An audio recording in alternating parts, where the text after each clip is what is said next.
Hey, this is Nzela Nkobi from Nzela.com. Welcome back. The next couple of shows are going to be about the Oscar shorts that are nominated this year. Every year, local art cinemas will show them leading up to the Oscars, and it's a great opportunity to get to see the best of the short films that are out right now. So I went and checked out the documentary films this year, and I watched four of the five, and I think they're definitely a collection of shorts worth checking out. So I'm just gonna do a quick rundown of them, and I encourage you to check them out. The first film is called Incident in New Baghdad, which centers around this footage that was uncovered by WikiLeaks, where Apaches shot at some men in Baghdad they thought were terrorists were actually journalists, and it looks at one of the soldiers that was involved in that incident. He's trying to, after a difficult war, and he gets back home and he's trying to put all that behind him. He takes his kids to school. He gets home one day, turns the TV on, and there's a grainy footage of him carrying a wounded child flashing across his screen. And so it just uses different footage from news sources, the soldiers' footage. I thought it was well done. There were a couple of things I saw online that thought that it was maybe unfocused or needed more information, but I thought it did a good job of presenting the story and in its different dimensions, and also having a real human element to it.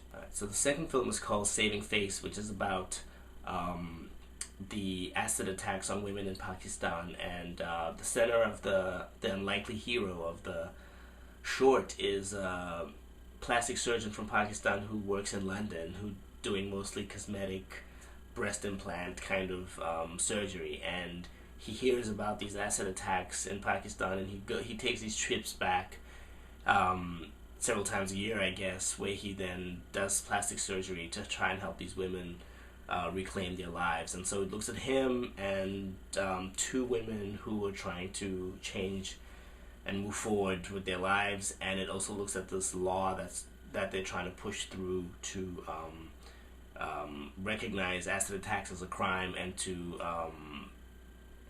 have severe punishment for people involved. And so that film was good as well. Very touching. The third film is called The Tsunami and the Cherry Blossom, and it's about the earthquake and tsunami that happened in Japan last year. It's amazing how quickly this film's done since it just happened. And the film starts off with actual footage from that day of people who were able to escape, looking down at their town being swept by the tsunami, and trying to help and trying to urge people to come to safety. And it's really moving footage. And then you see just the devastation and people walking through neighborhoods and finding their houses like hundreds of yards away, and as this is happening, you start to the filmmakers start to talk about the cherry blossoms, which start to bloom around the time, like a couple of weeks after the earthquake, and just how the cherry blossom is such a symbol of renewal and life, and just the contrast of the two, and how people talk about how central the cherry blossom is to people's lives at that time, and what it means and its significance right after such a big disaster. And it's a great short, and it's about 40 minutes. Alright, so the last film that was screened was called The Barber of Birmingham, Foot Soldiers for the Civil Rights Movement, and it's a story about James Armstrong, who has been a barber for years in Birmingham, Alabama. He has the walls of his barbershop are like an encyclopedia of black and civil rights history, and it just looks at the last presidential election cycle as he puts into context what it means for there to be a black man running for office who was probably going to be elected, and it looks at his life through the lens of that election, and it's a very touching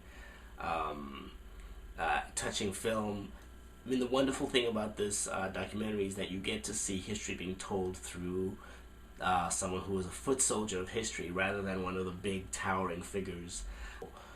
So those are the four films that I got to see this year.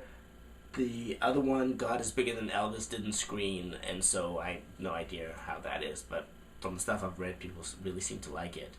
If you get a chance, check out your local art movie houses to see if they're screening the the Oscar shorts. Definitely worth checking out. I'm gonna try and check out the animation shorts and the live action shorts in the next couple of days. All right, take care. Bye.